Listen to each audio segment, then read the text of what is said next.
Hello, welcome back to Learn Economia. In this video, we are actually doing a session on NPA and its effects in the Indian banking sector, or we have to see how non-performing assets could affect the Indian banking sector.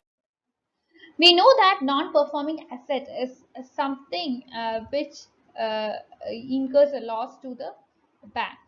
So here installment or the principal amount is not paid by the person who has taken this kinds of loan, and as a result what happens is that this will be considered as a loss to the bank, which gives loans to the person who has not paid the principal or the interest rate. So if a person or a business man takes a loan and is unable to pay the money, it can be considered to be a non-performing asset. If How can we consider if a loan is non-performing asset, or if the advance will be fixed if anyone takes place? So, interest on installment of principal will remain overdue if it exceeds 90 days in case of term loan. In this amount is to be received would remain due if it exceeds 180 days in case of consumer loan. If it is overdraft, the cash credit or the pre-shipment credit in a foreign currency or export packing credit, the account will be out of order, inactive if it exceeds 90 days. So, if the bill is due, if it exceeds 90 days in the case of purchased or discounted bill, we have seen several types of loans and see how it is going to be overdue, and how the difference of days with respect to the overdueness of each of these kinds of loans. So, submission of stock statements would remain pending for 3 regular quarters in the case of cash credit facility. Any amount that is to be received remains due if it exceeds 90 days in the case of other accounts. How can we classify non-performing asset on the basis of its period and recoverability? That is very important. On the basis of that, we could have substandard asset, doubtful asset, and loss loans. The substandard assets are those non-performing assets which exceeds a period of not more than 12 months. Okay, and here the bank has to take 50% of its reserve. In the case of doubtful assets, these assets when it exceeds a period of 12 months. The case of loan asset, this is another form of non-performing assets which has already incurred a loss, where the loss has been identified by the bank's internal or external auditors, and these cannot be recovered. That is a sad thing to say. Especially this would happen. Definitely, this would happen to be a loss for the bank. So, even after giving a notice, the bank will either try to recover or repay the amount or seize the property that was used for taking the loan. I mean, the bank would try to get the collateral in the name of the bank if the loan is not repaid. Estimated extent of non-performing assets. Here we have to see that the gross percentage of NPA, it has jumped to 4.2% of the total overdue amount by the end of September 2013 from 3.6 as stated by the Reserve Bank of India. And the in the case of a recent warning, you could see that a recent warning could be given at that so that the bad loans could be higher up to 7% in the coming years.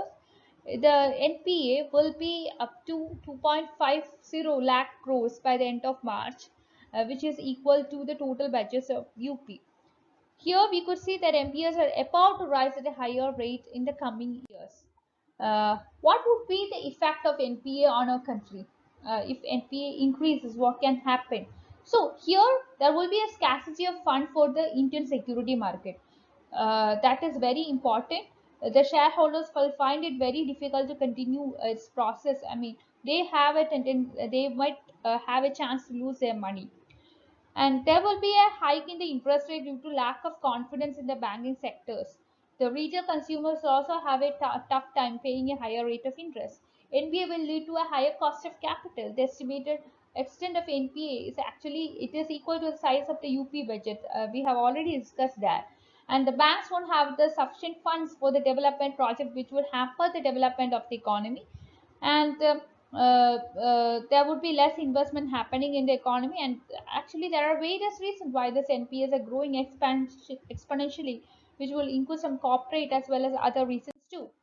So when a person actually delays the payment of a loan or the amount which was due on him through the delay in payment in either interest or installments or principal amount, this is a non-performing asset. The former RBI Governor Raghuram Rajan on 2020, he had made a statement about the unprecedented increase of NPA, especially due to COVID-19 pandemic.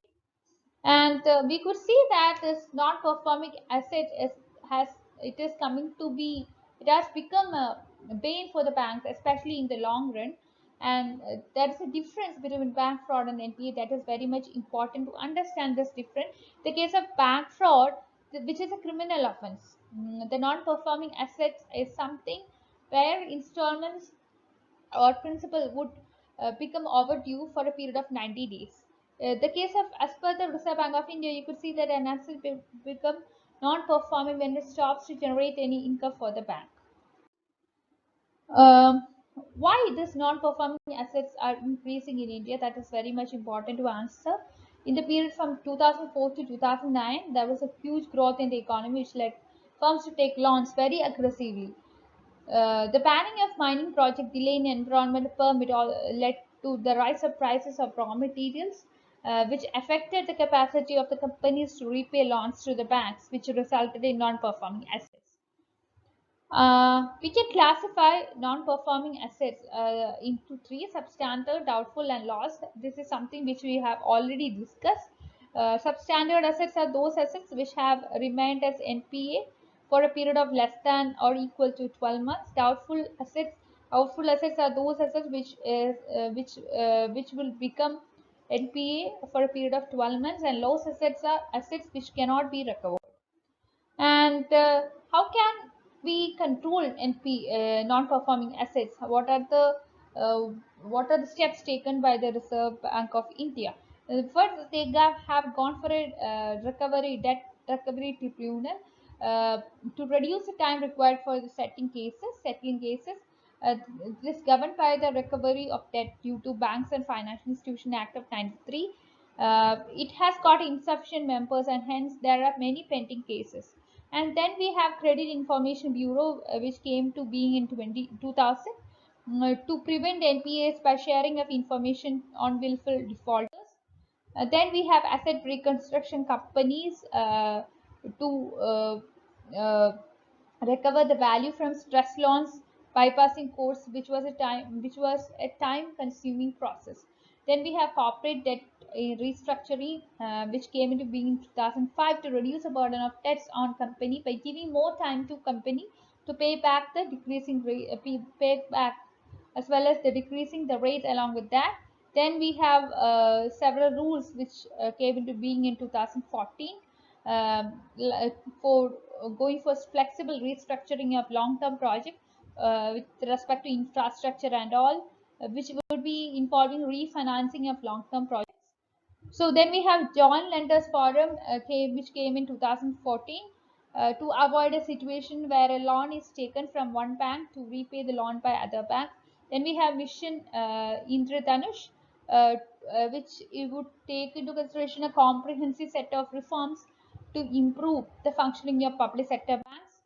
Then we have a strategic debt restructuring, where corporates who have taken loans from banks if can convert a part of their complete loans into equity shares. Then we have asset quality review in 2015 to go for early identification of asset which could turn out to be a stressed asset at later stage. Then we have Insolvency and Bankruptcy Court, which came into being in 2016, which aim to protect the small investors. Now we have to see the non-performing asset, how to reduce. Then we have already done a video on SARFA ESI Act. So this is something which empowers bank to deal with non-performing asset without going for any intervention by the court. there could be other measures for reducing this, like recovery tribunals, lok adalat, credit information bureau as well. So okay, with that we end today's session. Please like, share and subscribe to this channel for more video, and you can be a part of my telegram group and telegram channel to discuss your doubts. With that we end. Thank you.